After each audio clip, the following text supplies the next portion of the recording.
entreprises diverses,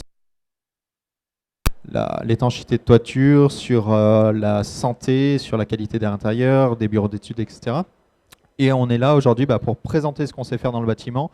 On a des personnes qui sont vraiment à la pointe avec des innovations et aujourd'hui on peut apporter vraiment des solutions aux élus pour rénover ou construire des bâtiments plus performants, plus efficients. On va être très, très opérationnel et on va les recevoir au fur et à mesure. Alors, avant que vous nous quittiez, il y avait une information qui est importante parce que la communication, elle est nécessaire, faire connaître un petit peu ce que vous faites. Je crois que c'est l'objet de cette grande journée que vous préparez, une journée de l'éco-bâtiment. Ça a lieu quand, où et qu'est-ce qui va s'y passer?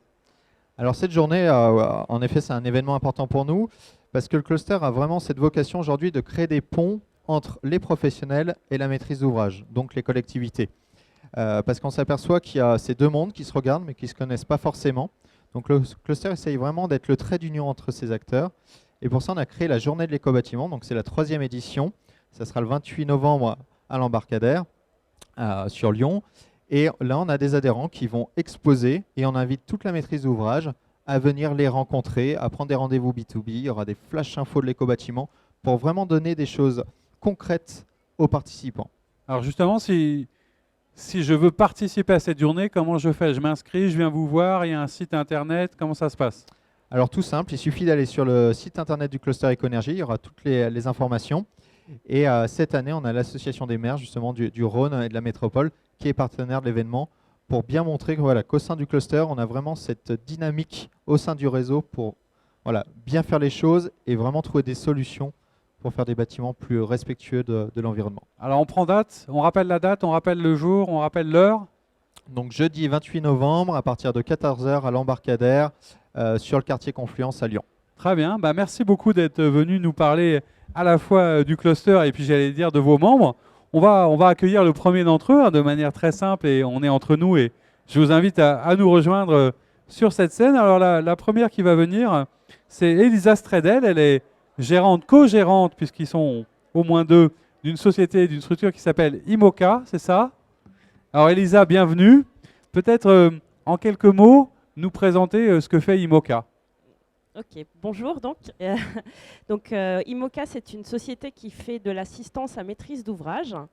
Qu'est-ce que ça veut dire l'assistance à maîtrise d'ouvrage? Ça veut dire qu'on mène les projets immobiliers pour des organismes publics ou privés dont l'immobilier n'est pas le métier. Et donc, on assiste les maîtrises d'ouvrage qui ont des projets immobiliers à réaliser sur leur territoire. Vous êtes un petit peu, c'est-à-dire que vous coordonnez, si je comprends bien, c'est un petit peu comme un chef d'orchestre, c'est ça, où il y a plusieurs partenaires qui interviennent sur un projet et vous coordonnez l'ensemble des parties prenantes. C'est bien ça.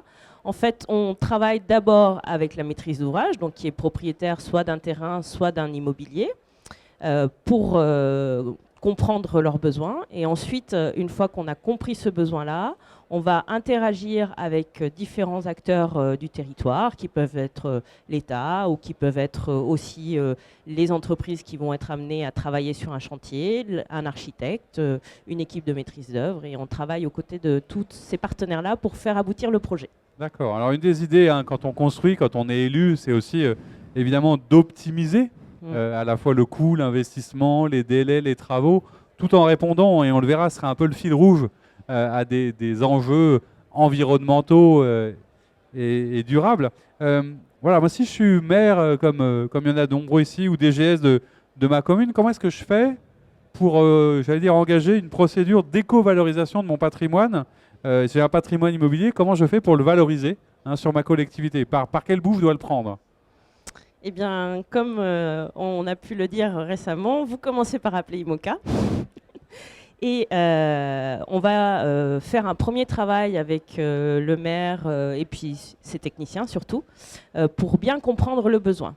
Quel est le besoin de la collectivité? Est-ce qu'on parle de réaliser des logements pour les habitants? Est-ce qu'on parle de réhabiliter un équipement sportif ou culturel? Est-ce qu'on parle d'accueillir des entreprises sur un parc d'activités? Donc on va regarder vraiment quel est le besoin immobilier dans un premier temps pour bien le comprendre avant de pouvoir réaliser les différentes étapes d'intervention de l'AMO. Et alors dans les besoins qui reviennent, je suppose régulièrement, parce que c'est véritablement à la fois un enjeu de société et et un enjeu auquel sont confrontés les élus. Il y a la question du logement, bien entendu. On a à la fois besoin de construire, on a besoin de construire de manière qualitative, on a besoin de respecter un certain nombre de normes environnementales et on veut que ce soit très performant en termes de développement durable. Alors, comment on fait comment on s'y prend? Est-ce qu'il y a des financements? Est-ce que vous accompagnez un petit peu l'élu dans cette réflexion spécifiquement sur les logements? Tout à fait. Quand on commence à travailler avec une collectivité et que donc on a défini son besoin, on va regarder aussi quels sont, par exemple sur la rénovation énergétique d'un certain nombre de logements, pour les rendre plus fonctionnels et plus habitables pour leurs habitants. Eh bien, on va regarder aussi quelles sont les modalités de financement. Donc, il y a des plans nationaux d'accompagnement de la rénovation énergétique dans le bâtiment, que ce soit pour le logement ou pour d'autres fonctions. Et dans ce cas-là, on va regarder spécifiquement dans ce cadre, qu'est-ce qui correspond le mieux à l'accompagnement financier qui va permettre de financer les travaux qui vont être faits. Donc si on est sur des choses qui permettent d'aller sur des types de logements spécifiques, logement social ou logement intermédiaire, on va aller chercher des partenaires, que ce soit l'ANA ou que ce soit aussi l'ADEME sur vraiment le volet énergétique. Ou encore dans le cadre d'appels à projets qui sont menés bien souvent en lien avec d'autres collectivités.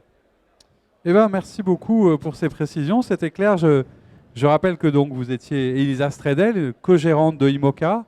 Merci d'être venue nous parler de ces sujets. Et dans quelques instants, on va accueillir un nouvel invité, une nouvelle entreprise. Merci à vous. Très bonne journée. Au revoir. Je le disais, on est sur l'atelier du cluster éco-énergie et on va accueillir un nouvel invité, une nouvelle entreprise qui va venir présenter son activité et ses produits. Je vais demander à Nicolas Brasier, qui est le responsable prescription de Vicat. Alors, il y a à la fois des jeunes startups, des jeunes entreprises, et puis on va dire que Vicat se positionne différemment. Bonjour Nicolas, merci d'être là. Vicat, c'est vrai que c'est une marque assez puissante et assez connue. C'est un groupe qui existe depuis 170 ans, je crois, et qui est aujourd'hui un acteur majeur de la construction. Présentez-nous peut-être en quelques mots Vicat et son cœur d'activité. Alors en quelques mots, Vicat, effectivement, vous l'avez dit, c'est 170 ans d'existence, notamment avec une forte présence en région Rhône-Alpes. Et à l'origine de Vicat, il y a une invention. L'invention, c'est le ciment artificiel, inventé par Louis Vicat, mais il y a maintenant 200 ans. Voilà. Et c'est cette invention, c'est cette, on va dire, envie d'innover et d'inventer qui, effectivement, anime le groupe Vicat encore actuellement, avec un pôle innovation assez fort et qui propose des produits et des systèmes constructifs adaptés aux problématiques actuelles. Alors c'est vrai que quand on parle matériaux de construction, celui qui vient, j'allais dire en premier lieu, auquel on pense traditionnellement, c'est le béton, puisque ça a permis énormément de types de construction. Mais le béton, dans le contexte qu'on évoquait tout à l'heure, des enjeux, développement durable, environnementaux, est-ce que c'est encore un matériau adapté Comment est-ce qu'on fait pour le faire évoluer et le rendre justement pertinent par rapport aux enjeux qui sont les nôtres aujourd'hui? Vous avez raison, effectivement, le béton, il y a 200 ans, enfin le ciment, plus l'eau, plus les granulats qui forment le béton, on n'a plus les mêmes problématiques à l'heure actuelle. On a des problématiques énergétiques, on a des problématiques de carbone, de gaz à effet de serre, on a des problématiques d'économie circulaire, d'économie de matière, des problématiques diverses et variées auxquelles le groupe essaie d'apporter des solutions, et même apporte des solutions en faisant évoluer les produits. Si on prend l'exemple par exemple de la thermique, tout ce qui est performance énergétique, on a développé un béton thermique qui a les mêmes performances structurelles qu'un béton classique, mais qui apporte une performance thermique au bâti.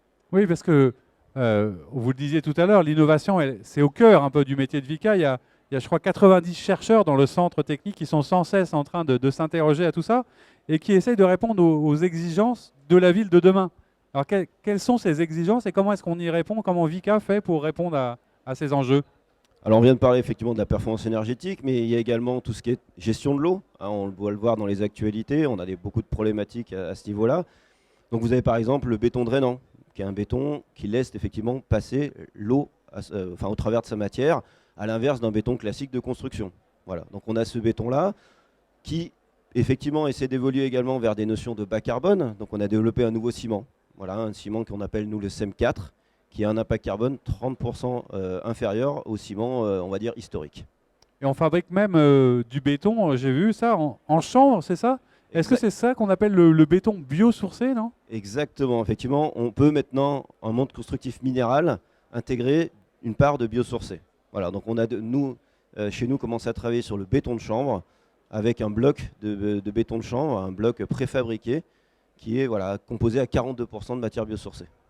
Et je sais que vous êtes attentif parce qu'il y a aussi la manière dont on fabrique ce béton, puisque souvent ça se fait dans un site industriel. Et vous êtes attentif aussi à tout l'environnement dans la construction de ce béton. On parlait de l'eau, on parlait aussi de la qualité de l'air. Comment est-ce que vous faites pour faire en sorte que ce béton soit construit dans de bonnes conditions et n'atteigne pas des problématiques de qualité de l'air? Alors, sur ce béton, mon bloc de chanvre, ce béton biosourcé, en fait, c'est un béton qui est très simple. C'est un ciment, qui est le ciment naturel Pron, une exclusivité Vicat, qui est effectivement produit en Chartreuse, donc on est vraiment dans la régionalité, et de la Chaunevotte. Donc on met ces deux éléments, on les compresse, et on sort des blocs de 30 cm par 60 cm de long, qui sont des blocs de béton de chanvre, qu'on assemble comme des Lego avec des prises mâles, des prises femelles. Donc on pense aussi à la performance environnementale, mais on pense aussi à la performance chantier. Et voilà, on vient assembler ces blocs. Ils ont une performance thermique équivalente à 14 cm d'isolant, donc on est sur des systèmes très performants. Et également un impact carbone très limité, c'est ce qui est vraiment leur force, puisqu'on est à 1 kg de CO2 par mètre carré. Voilà. Et le petit plus vraiment de ce matériau, c'est la gestion du confort d'été, qui était également une problématique en milieu urbain, puisque ce bloc permet la régulation de l'hygrométrie, donc la gestion de l'eau et la gestion de l'hygrométrie dans le logement. Voilà. Très bien, on le voit, on ne l'aurait pas imaginé, mais c'est ça aussi qui est intéressant dans cet atelier et avec les pratiques de l'éco-cluster, c'est de découvrir que même sur certains matériaux traditionnels, il y a à la fois d'innovation, il y a du progrès, il y a du développement durable et de la qualité environnementale.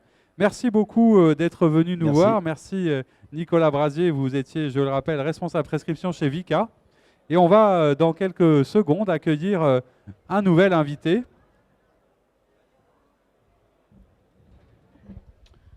Bonjour. Une invitée donc.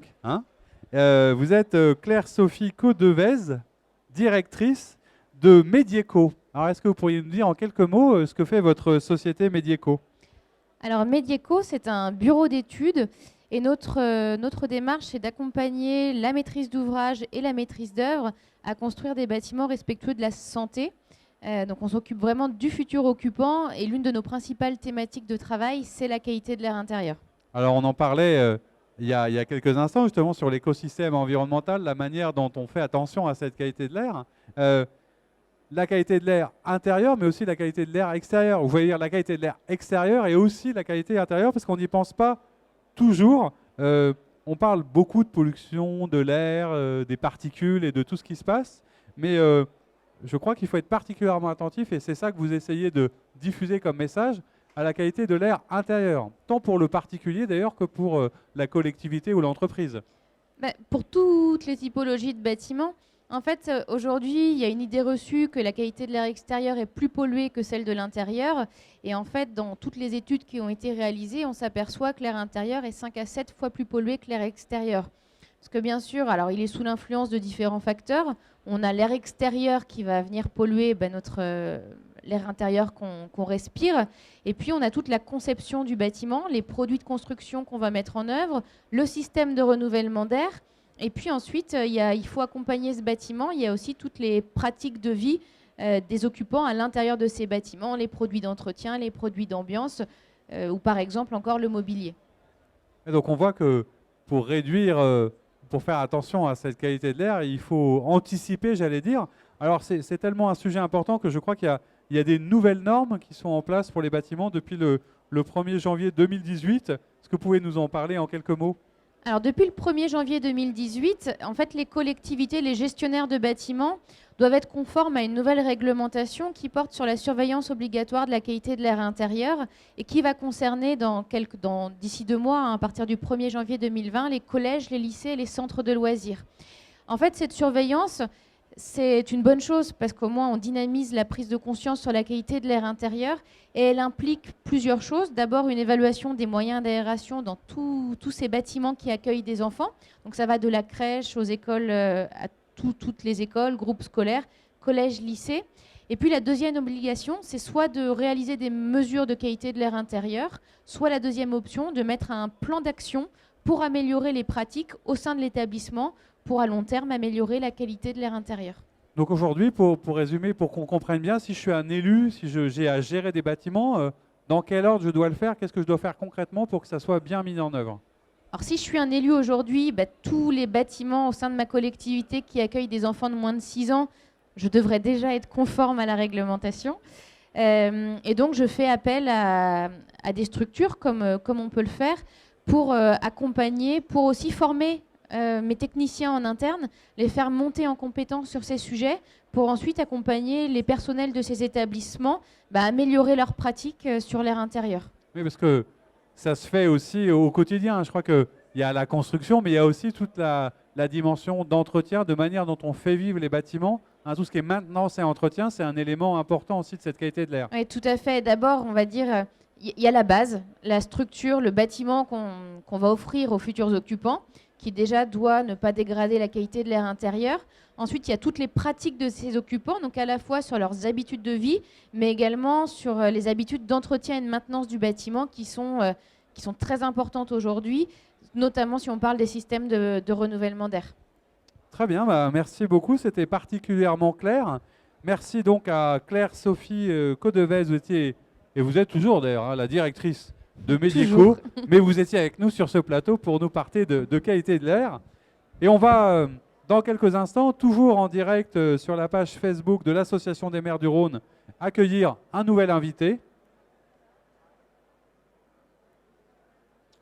Et je suis particulièrement heureux d'accueillir Ludovic Graveja, qui est manager commercial chez Triflex. Alors, bonjour. Bonjour, merci d'être avec nous. Vous avez entendu et vous avez suivi évidemment comme le public très nombreux avec nous aujourd'hui l'ensemble des propositions, des innovations, des outils de vos collègues et de tous ces adhérents de l'éco-cluster. Est-ce que vous pourriez nous présenter en quelques mots ce que fait Triflex? Triflex, nous on est industriel, donc on est fabricant de systèmes d'étanchéité pour le bâtiment.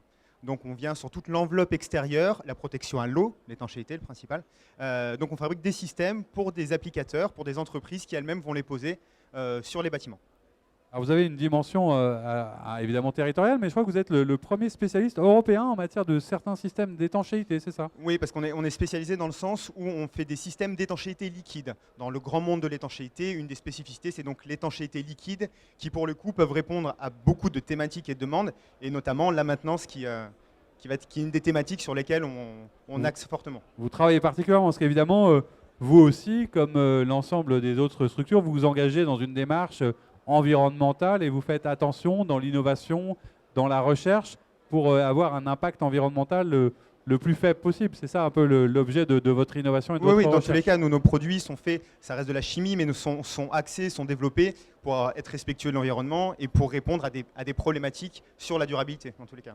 Alors ce qui est intéressant, et comme particulier, on l'imagine bien, parce que les questions d'étanchéité, en fait, ça ne prévient pas toujours. Hein, forcément. Mais quand ça arrive, en revanche, on s'aperçoit qu'il y a un souci. Et donc l'anticipation, la prévention, mais aussi du coup la maintenance et l'entretien, c'est un sujet important. Alors d'ailleurs, qu'est-ce qu'il y a comme différence entre maintenance et entretien? Est-ce que c'est la même chose? L'un va pas sans l'autre. En définitive, vous parlez de ça, l'étanchéité, un problème de fuite, on s'en rend compte quand il intervient. On ne s'en rend pas compte, on ne se pose pas la question avant. Mais finalement, la maintenance et l'entretien, l'un va pas sans l'autre. C'est-à-dire que la maintenance, finalement, c'est la démarche globale qu'on va faire sur le cycle de vie du bâtiment. Et l'entretien, c'est l'aspect opérationnel de cette maintenance. Voilà. Donc, si j'entends bien, un des enjeux pour vous aujourd'hui, c'est de faire comprendre aux différents interlocuteurs et donc aux élus qui sont présents que la maintenance, c'est un enjeu fondamental et qu'il faut préparer quoi? Une sorte de plan stratégique de maintenance? Comment ça se passe? C'est exactement ça. C'est un petit peu la thématique du carnet d'entretien du bâtiment. C'est-à-dire qu'aujourd'hui, nous, Triflex, en tant qu'industriel, on est fabricant de produits à appliquer et pour autant, on a développé des choses particulières sur cette thématique de la maintenance et de l'entretien.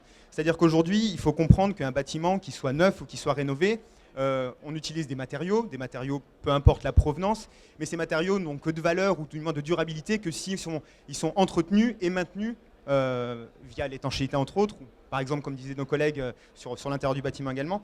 Mais ça devient finalement un enjeu quand on comprend que tous ces matériaux, pour conserver leur performance, doivent être protégés et entretenu à travers un plan sur tout le cycle de vie du bâtiment. Alors, est-ce que vous pourriez, soit sur un type de bâtiment, soit sur un type de matériau, nous donner peut-être un exemple concret d'une application d'un système d'étanchéité spécifique? Bien sûr, ouais, on a donc des partenaires, des applicateurs qui sont là. On a un qui est présent ici en Litois, pour ne pas les citer. Mais leur objectif, c'est de proposer aux communes, de proposer aux élus, d'entretenir leurs bâtiments, sur la toiture principalement, puisque c'est notre thématique. Mais c'est d'aller détecter, d'aller réparer des éventuelles fuites, aussi bien pour protéger l'intérieur que l'extérieur et les matériaux du bâtiment. Ils vont appliquer des systèmes sur des balcons, sur des terrasses, sur des parkings, sur tout ce genre de choses, encore une fois, pour que le bâtiment conserve ses performances. C'est-à-dire qu'aller mettre un plan de rénovation complet, aller mettre de l'argent, bien évidemment, pour rénover tout ça, mais pour le coup, ne pas l'entretenir dans le temps, on vient dégrader ces matériaux qualitatifs et biosourcés et écologiques qui sont faits, et on ne les pérennise pas dans le temps. Voilà. Avec un message peut-être pour conclure, et on va un peu boucler la boucle, parce que c'était aussi le fil rouge des différentes interventions, c'est l'anticipation, la prévention, l'innovation au service de l'optimisation. En gros, la maintenance, l'entretien, ça coûte sans doute moins cher que s'il fallait tout reconstruire ou tout recommencer. C'est comme d'habitude, c'est le message de base, c'est-à-dire qu'aller mettre de l'argent dans une grosse rénovation, aller mettre de l'argent dans un bâtiment neuf, il y en a une réflexion importante dans l'environnement qu'on veut mettre, mais pour le coup, ne pas prévoir de maintenance, c'est toujours la même chose. Entretenir coûtera forcément moins cher dans la durabilité que refaire une très très grosse rénovation par derrière parce qu'on n'a pas entretenu son bâtiment. Eh bien, merci beaucoup pour ces précisions. Je rappelle, Ludovic Graveja, que vous êtes manager commercial chez Triflex. Et donc, on était en direct dans cet atelier EcoCluster. Merci beaucoup à tous de nous avoir suivis. Merci aux différentes entreprises et à nos invités. Merci à l'EcoCluster d'avoir voulu créer avec nous dans ce partenariat un atelier à la fois concret et opérationnel. Je rappelle qu'il y a un espace pour venir vous voir et discuter avec vous. Que vous soyez élu DGS, n'hésitez pas. Et puis pensez surtout à vous inscrire et à participer à la prochaine journée de l'éco-bâtiment le 28 novembre. Hein, c'est ça. Merci à tous. On se retrouve tout à l'heure et dans quelques instants pour l'inauguration officielle de ce magnifique salon des maires du Rhône, des élus du Rhône et de la métropole, où il y a, je vous le dis, d'ores et déjà énormément de monde. Donc n'hésitez pas à nous rejoindre à la Cité internationale. À tout de suite et dans quelques instants pour l'inauguration officielle.